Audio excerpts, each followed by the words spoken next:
Guys এগৰাকীক চিনি পাইছেনে? এইগৰাকীয়ে জোনালী নাথৰ মাৰ্ডাৰৰ এনেকুৱা বিস্ফোৰক তথ্য উদ্ঘাটন কৰিলে। এনেকুৱা ধৰণৰ বিস্ফোৰক তথ্য শুনিলে আপোনাৰ চকু কপালত উঠিব। এইগৰাকীক মই চিনি নাপাওঁ, কিন্তু নিউজ চেনেল এটাত মই দেখিবলৈ পাইছিলোঁ আৰু মই ভাবি লৈছিলোঁ তেতিয়াই এইজন নিশ্চয় উচ্চপদস্থ এগৰাকী আৰক্ষী বিষয়া হ'ব।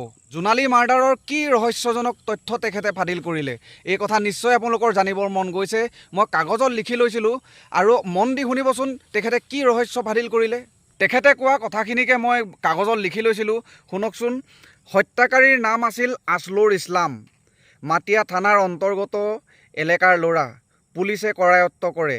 তেওঁক সোধ-পোছ কৰাৰ পিছত জানিব পৰা গৈছে তেওঁক যোৱাকালি হত্যা কৰি উক্ত মহিলাক হাইৰোডত পেলাই থৈ গৈছিল।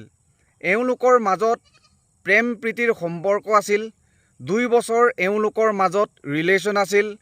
কিছু মাহৰ আগত এইজন ল'ৰাক অন্য এজনী ছোৱালীৰ লগত বিবাহ সম্পৰ্কৰ সংগঠিত হৈছিল আৰু তেতিয়া মহিলাগৰাকীৰ লগত এওঁৰ ব্যতিক্ৰম সংগঠিত হয়। এই কথাক লৈ যেতিয়া গাড়ীৰ ভিতৰত তৰ্কাতৰ্কি হয়, অৰিয়া-অৰি হয়, তেতিয়াই তেওঁ আছলুৰ ইছলামে মহিলাগৰাকীক ঘুচা মাৰে আৰু গলত টেপা মাৰি ধৰে। ডিঙিত নখৰ 2টা দাগি পাইছোঁ। ডক্তৰৰ ৰিপৰ্ট মতে মহিলাগৰাকীক কিবা টান বস্তুৰে আঘাত কৰা হৈছে আৰু নাকেৰে তেজ বৈছে। ইটো সিটো বহুতো। এতিয়া কথাটো হ'ল, জোনালীক যেতিয়া মাৰ্ডাৰ কৰিলে, মাৰ্ডাৰ কৰাৰ কেইমুহূৰ্তমানৰ পাছতেই অপৰাধীক কৰায়ত্ব কৰিছে। তাৰ পাছত মাৰ্ডাৰৰ সম্পূৰ্ণ তথ্যখিনি খুব কম সময়ৰ ভিতৰতে উদ্ঘাটন কৰিব পাৰিলে। মই ক'বলৈ লৈছোঁ, খুব কম সময়ৰ ভিতৰতেই একেবাৰে সম্পূৰ্ণৰূপে যিমানখিনি তথ্য আছিলে A to Z তথ্য উলিয়াই সম্পূৰ্ণৰূপে তথ্যখিনি ফাদিল কৰি পেলালে। এতিয়া প্ৰশ্নটো হ'ল, জোনমণি ৰাভাৰ মৃত্যু, জোনমণি ৰাভাৰ ৰহস্যজনক মৃত্যু আজি কেইবাদিনো হৈ গ'ল, এমাহ হওঁ হৈ গ'ল, কিন্তু এতিয়ালৈকে জোনমণি ৰাভাৰ মৃত্যুৰ ৰহস্য ফাদিল হোৱা নাই। কিয় হোৱা নাই? কাৰ বিফলতা বুলি ক'ম এতিয়া আমি? নিশ্চয় আৰক্ষী বিভাগৰ বিফলতা বুলি ক'ব লাগিব।